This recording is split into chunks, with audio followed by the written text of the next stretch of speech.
Hello friends, it's Miss Tracy at Smith County Public Library, only I am in my kitchen. And here's my cat Soda Pop. He wants me to read this book to you. I'm very excited. It's part of a series called Little People, Big Dreams, and this is about David Bowie. And let me just tell you before I get started that there are this many fantastic biographies that are part of the series. You're going to love them. Now it's published by Francis Lincoln Children's Books, and I apologize in advance if I butcher these names because they're beautiful. I just don't have the language skills to pronounce them. So the book is written by Ma Isabel Sanchez Vergara, and it's illustrated by Ana Albero. I tried. Anyway, it's good. I think you're gonna like it. So first, we'll ring the bell. Everyone gather around for story time.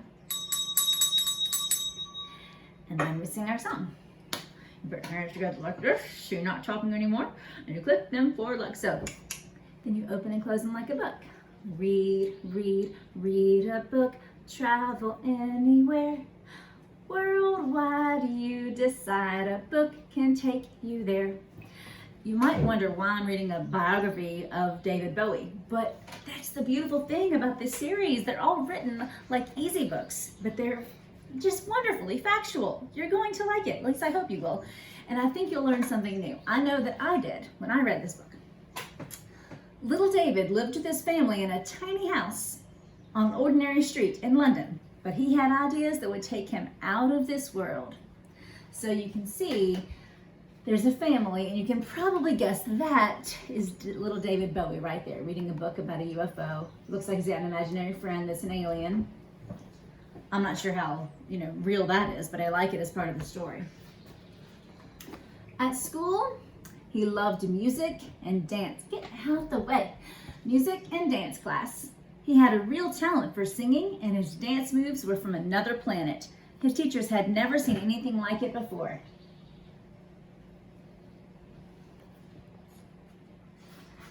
And this is David Bowie doing his own thing, as he would his whole life. He spent hours listening to his brother's rock and jazz records. David was so inspired by the power of music that he started to write his own songs. So there he is with the record player, and you can kind of get an idea of what he's looking at there, what he's listening to. There's Buddy Holly, and, well, I can't say who that is. And, well, I can't actually see any of them, but I can imagine who they might be, and you can do the same. Okay. David studied art, music, and design at school. Sometimes his teachers weren't sure if he was a boy or a girl, but David was just delighted to be himself. So there he is with long hair, which apparently confused some people. Now, as you can see, right here on the cover, he has one green eye, one brown eye, right? And here, still has two green eyes. So, hang tight. You're going to find out what happens. Next page, here we go. You're not going to like it. It's terrible, but you're going to be interested to know. One day, he got into a silly fight with his friend George, who punched him in the eye. That punch changed David's look forever, and it made him strangely magnetic. So, I don't know if there's an actual photograph of him later in the book or not, but Google David Bowie. His eyes were crazy looking. And this is why, because his friend punched him in the face. So rule number 1, don't get in a fight with your friend. Okay. David and George remained friends. Look at that, still friends. Just the way friends are sometimes, I guess. Remained friends and formed a group called the Conrads. The rest of the band was happy playing at weddings, but David, he wanted to become a star. He didn't want to just play at weddings.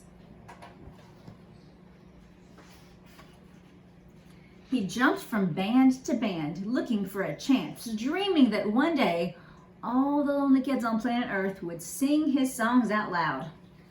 Look at his hair now. So there he is, have a guitar, will travel, going to find a band that he can fit into.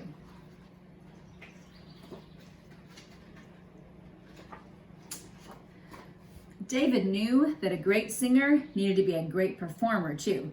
He decided to mix his music with the most spectacular outfits and dance moves ever seen on stage. And if you're a David Bowie fan, perhaps your parents are, they might recognize some of these outfits. You'll see them in later years.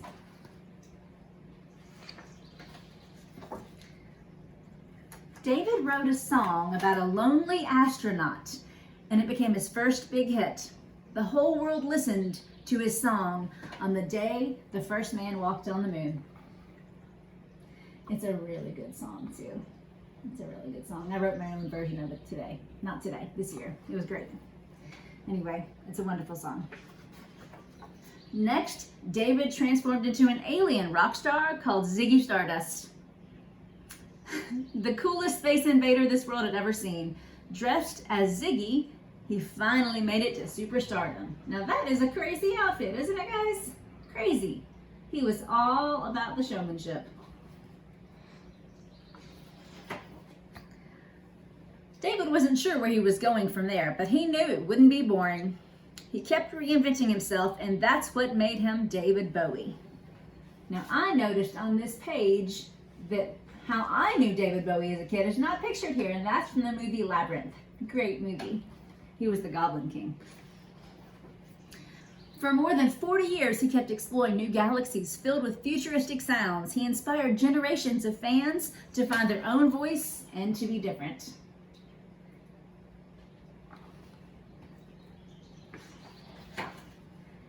And by never being afraid to be himself, little David became the most unique star who ever fell to earth. So in the back pages, oh, it does show a picture of him. Okay, but it's not a close-up of his eyes, so you're gonna have to go elsewhere for that.